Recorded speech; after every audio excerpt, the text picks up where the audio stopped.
Таны давцад гартай сэтгэл маш өндөр байна. Манай Атагийн жолоо өхөө холбооны ерөнхийлөгч Давлын өсгөөний санаачлахаар анх удаа Эрдэнэт баг олимпиад тэмцээн маш амжилттай явуулж өндөрлөө. Сэтгэл маш өндөр байна.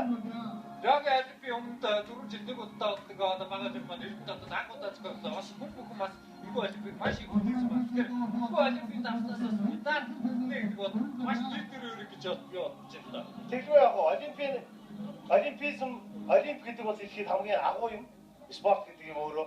Тэгээд энэ Эрдэнэтийн баг олимп гэдэг медалийн давцанд гараад зогсож байхад үнэхээр нэг олимпийн наадмын тэнгэрээс медаль авсан юм шиг сэтгэл төрж байна. Маш их баяртай байна. Эрдэнэт энэ бодитын салбар хэрэг хүчтэй хөгжиж байна.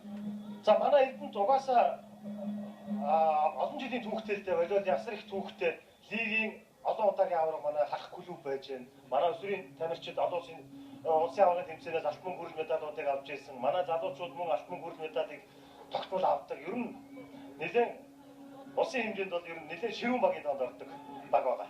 Манай Архаа бол хүндрэлтийн бэлэг төвдөг болсон олимпийн наадам өөрөө бол угаасаа гайхамшиг. Тэгэхээр тийм болохоор хоёулаа Эрдэнэт баг олимпийн өрөө гайлээ тий.